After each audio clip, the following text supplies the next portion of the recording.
Living in New York City is expensive, and sometimes it can be challenging to afford even the basic necessities such as clothing and furniture. Did you know that you may be eligible for funding to help offset the cost of certain items for your loved one with an intellectual or developmental disability? The Family Reimbursement Program at Adapt Community Network is here to help. Give us a call today at 1-877-827-2666 to see if you qualify. Hello, and welcome to Adapt Community Network's 2021 Virtual Connect Summit. We are so pleased that you can join us. This is Session C, Effective Supervision of Your Child's Support Staff, a special workshop for parents. My name is Tracy Picard, and I'm the Vice President of Family Support Services here at Adapt Community Network. Adapt is a nonprofit provider of an array of services for children, teens, and adults with intellectual or developmental disabilities who live across the 5 boroughs of New York City. To learn more about our range of services, please call our Project Connect information and referral line at 877-827-2666. During this session, parents will learn how to effectively train and supervise staff who work with their child in their home to ensure that they get the most out of the services they receive. The session presenter is Dr. Eileen Hopkins. Dr. Hopkins is currently the Deputy Executive Director at Eden 2 Programs. She has held a number of positions within the agency, ranging from direct care to her current position, with a primary focus on those services funded by OPWDD. After the session, we encourage you to submit your questions by emailing them to projectconnect@adaptcommunitynetwork.org. We hope you enjoy the session. Hi, how are you? Welcome. I'm Eileen Hopkins. I'm the Deputy Executive Director of Eden 2 Programs, and I'm here to kind of share some information and strategies with parents on effectively supervising support staff for your son or for your daughter. We're going to briefly go through why effective supervision is important. What are some of the challenges? What is the scope of responsibility of a supervisor? Key characteristics of effective supervisors, some areas where training and development of employees is typically helpful. And I'm going to share some resources on competencies for direct support professionals. Why is effective supervision so important? Obviously, one key reason is risk mitigation.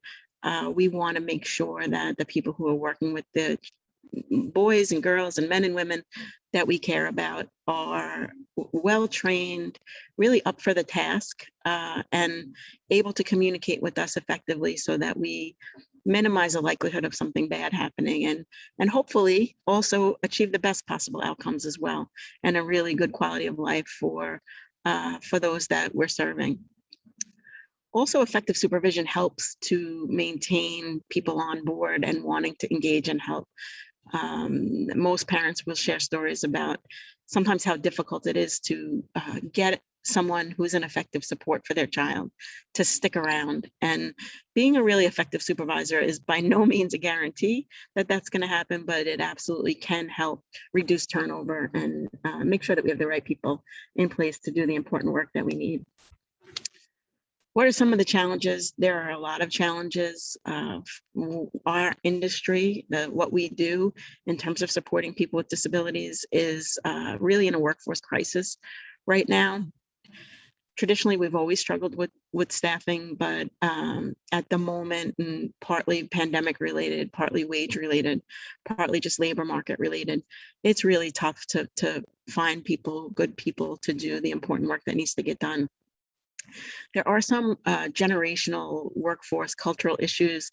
The majority of the workforce now is people from the millennial generation, and they bring some great strengths, really motivated to make a social impact and to help others and to improve the world. And that can start with one individual, making life really great for one individual.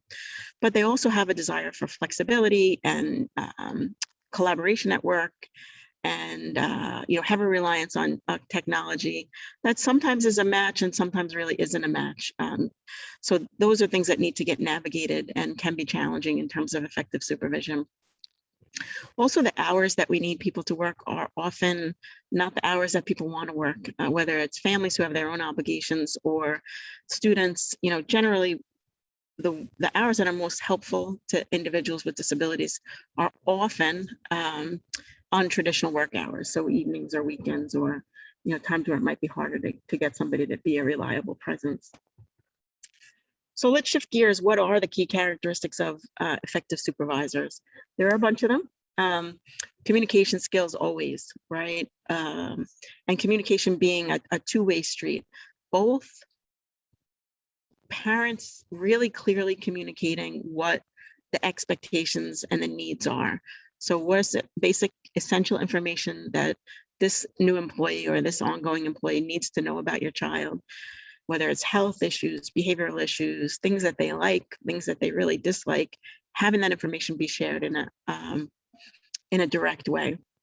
Many adult learners benefit, actually most adult learners benefit from information being presented in multiple modalities. So both verbally and also visually, maybe a piece of paper that's got the critical information that you need for them to understand about your child.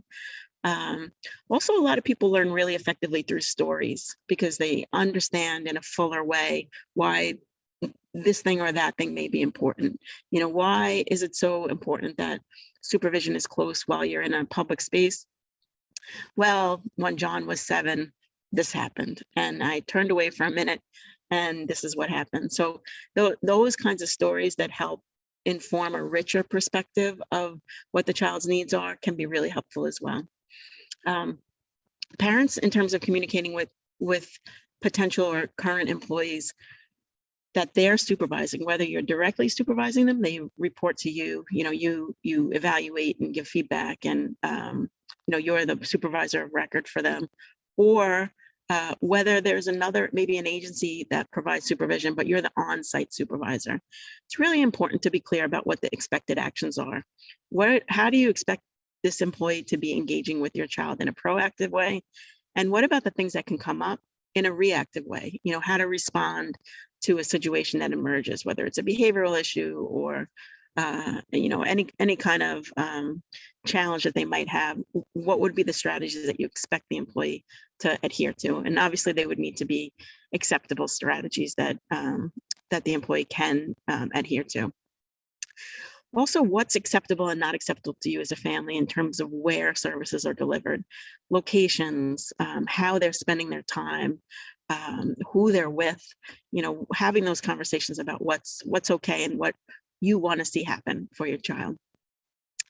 There should be also communication in the other direction, though, an openness and a process really for initiating conversation about how did things go, raising employee awareness, helping employees work with you to figure out how to solve problems that might present when you're not around. How did it go? What went well? Did any problems come up? Can you foresee any issues coming up that we should talk about how to solve these issues together? It can be really helpful. Another key characteristic of a supervisor would be being supportive, helpful, concerned about the employee as a person, in addition to their role as a worker. Being approachable and having a history, they talk about the emotional piggy bank of putting all the positives in so that when you have a tough situation, you have a rapport with the person and you can navigate it well together. But being approachable and understanding can go a long way in keeping communication open and effective. In any environment, subordinates are typically very reluctant to inform their employee or their employer, of something that went wrong or a mistake or a problem or a failure. That is tenfold or 100-fold or 1,000-fold more of a concern and an issue when you're dealing with a vulnerable child parent situation. It's very, very hard to share bad news or risky things or things that come up where maybe you didn't use the best judgment, but you're not open to be judged for it. The more you can do to create open lines of communication, the better, because it'll help you solve problems before they become really serious ones most of the time.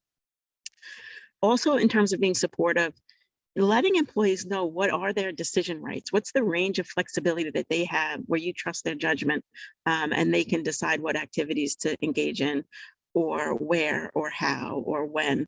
And what are the limits of that? And I'll talk a little bit more about that. What are the things that are just really off limits and you don't want to see happening? Have those conversations.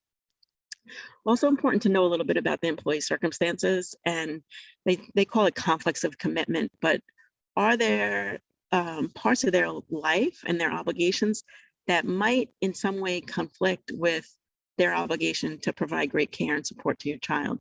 Know about it, so that you don't put the employee in a situation where there is a likelihood of a conflict if you can avoid it. I always recommend to parents that they actually model in their own discussions with the employees, but also in terms of kind of just setting the stage for a good conversation about something that comes up, that they model that they say, I know it's really hard to let me know if something bad happens, but I need for you to know, my son isn't able to effectively advocate for himself. So I rely on you to let me know that. Even if you believe the risk is small, I want you to let me know, and we'll talk about it together. Those are important conversations to have. And outside of the context of what the employee is going to do, also model your own imperfection as a parent, or your family's own challenges and occasionally getting stumped in terms of how to best meet your son or your daughter's needs, can be really helpful too. So just hearing that way to talk about things and kind of problem solve together can be really helpful for people who are supporting a child. Respect. Any supervisor, right, should be respectful of the people that are working for them. Delegating a range of activities and decisions that the employee can make is an important part of that. Obviously, also honoring and limiting their role to the role that's defined. So if they're there to support your child, and they're being paid to support your child, they're not being paid to do other household issues, chores, whatever it may be that may be convenient for you, unless they are, and that would be part of their job role. But just be pretty explicit about the limits of their job role and adhere to that, keep to that. Because when those boundaries start getting crossed, unfortunately, there's a tendency for both sides to start crossing boundaries. And that's generally something that you don't want to see. Also, part of respect is helping employees develop, accessing training and support and assistance so that they can continue to further their ability, both to support your son or your daughter, but also in their career as a human services provider, or wherever their life may take them. Being open and supportive and eager to help is really important to a lot of employees. And finally, with respect, obviously, you need to have a workplace that is clear and free from harassment or discrimination. Every employee has equal opportunity in work environments, and you'd be very, very careful and protective of that environment for the person that's working with your son or daughter. Especially when you're working in a household, sometimes things do become a little familiar. You do what you can to make sure that familiarity is kind of checked or restrained in some way by the professional working relationship that you need to maintain for the benefit of your child. Fairness, a big part of fairness, and many times an employee who's providing support within a household or directly to a family may not have coworkers or people that they collaborate with. So there may be not, how are you treating him fairly versus me fairly, but it may be more about, is this working fairly for me as an employee? And are we on the same page about what's expected and what's happening and how well or not well I'm doing it? I definitely recommend a formal evaluation process. It doesn't have to be cumbersome. I also recommend that there be daily or weekly check-ins where you actually carve, a few minutes aside just to have a discussion and say, every Thursday, you work Thursday and Saturdays, but every Thursday, before we end your shift or before we end your services, I want to be able to talk to you for 5 or 10 minutes about what you've experienced throughout the week and how things went, and give you some feedback if there's any areas where I think I need to give you feedback. So have those conversations and set the forum for those things to happen. Evaluations don't have to be complicated. They can be very simple. What are some cool things that you did, or some great things that you did, or key accomplishments, or even key areas where I've seen you make effort. And that's really important, especially if the situation is challenging. What are some areas where I want to see you improve, if any?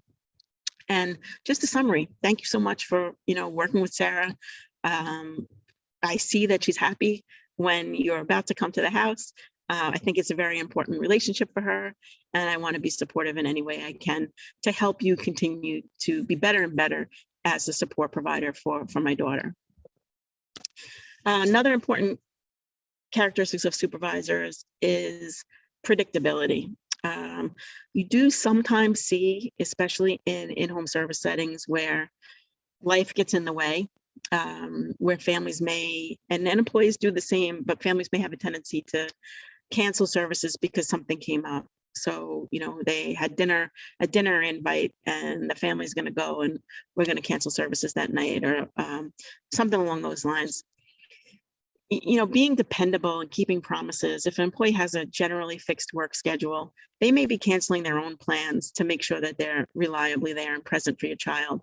So, being dependable back. Obviously, we're in a time where things happen in an unpredictable way kind of frequently, but as much as you can, honor that commitment that you have to the employee as well.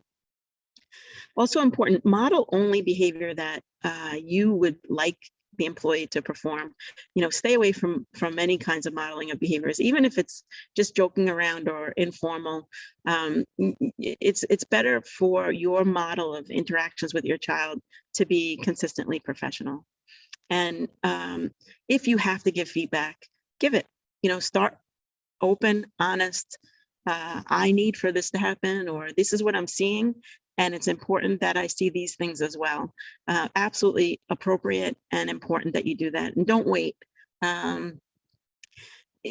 Sometimes things linger and they don't get addressed early, and they can go in a worse direction rather than have a quick and easy correction.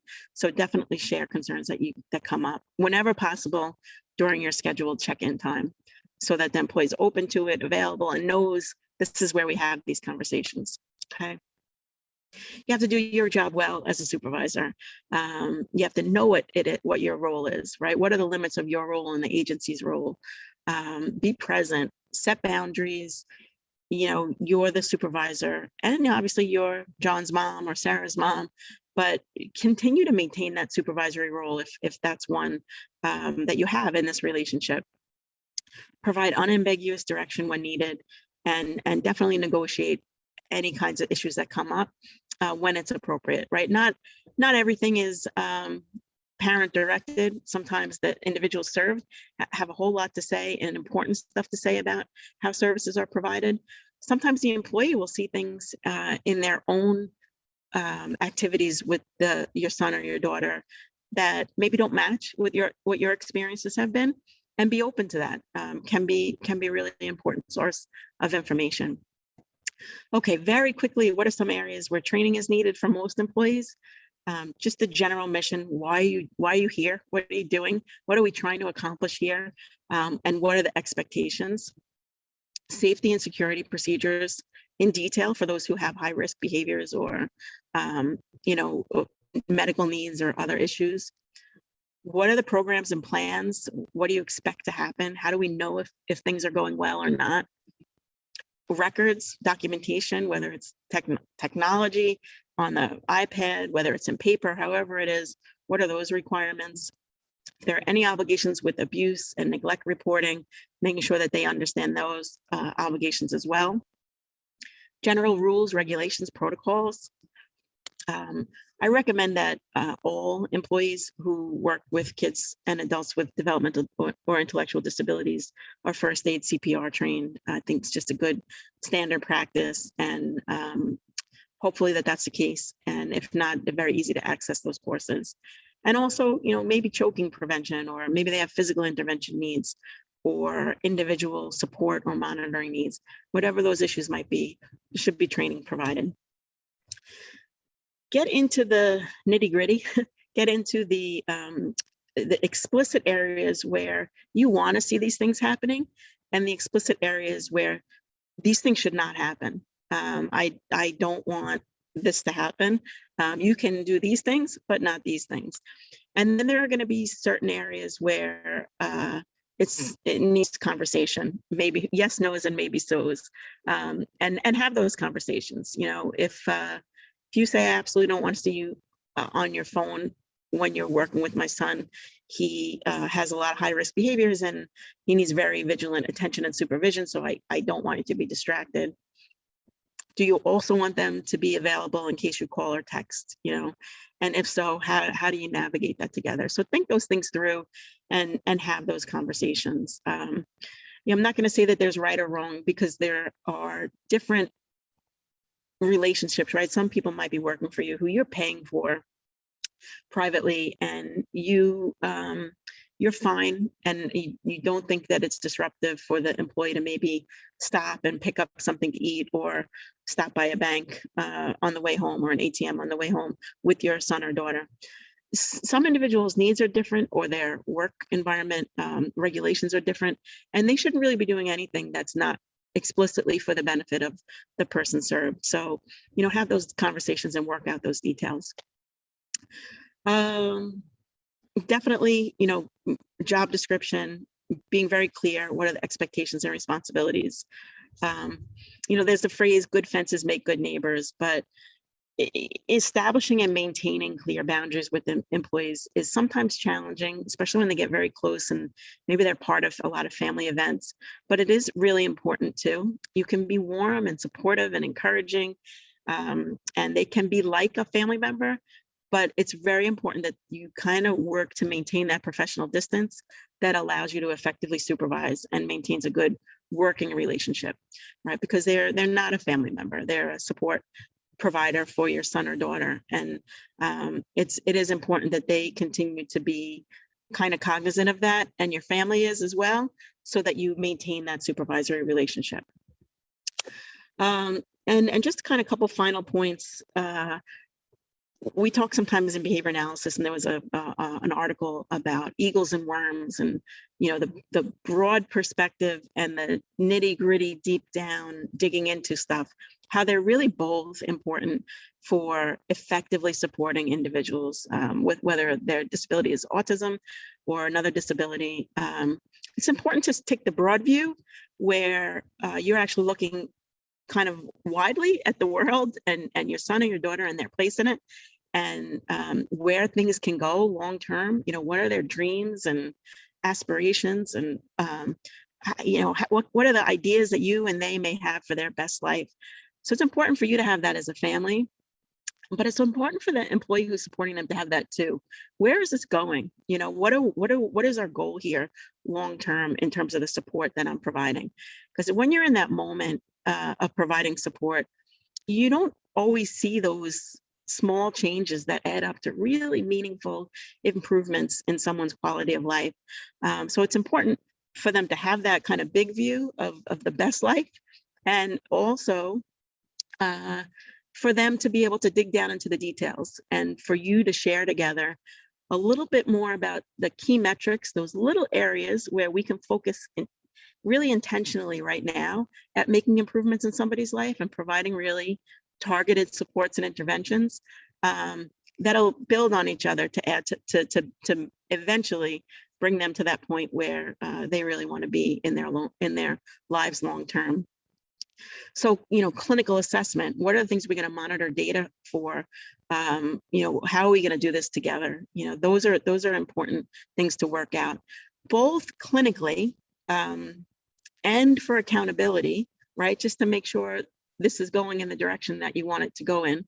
But honestly, also so that the person providing the service actually sees some of the impact of the work and effort that they're applying. A lot of times you don't see it so much in the moment. You have a couple of bright spots here and there, and kind of key moments where you're like, this is really great. I feel really good about this. but occasionally those things are few and far between. And it's really helpful to be able to monitor and track progress so that you can see the results of your effort, even if the improvement is slow and a little arduous. So you work those things out with the person. Here's a couple quick resources for DSP competencies if you want to learn more about codes of ethic or key skill areas to help support the employee that's supporting your son or your daughter. I will say, or I won't say it, Colin Powell said it, there are no secrets to success. It is the result of preparation, hard work, and learning from failure. This is not easy. And it's a lot of times people think, well, they're supposed to be helping. Why is this so much work? It is work, but it is really important work because it's for the benefit of your child, and it's worth the effort. So good luck, and thank you so much for attending, and I hope to see you at some point.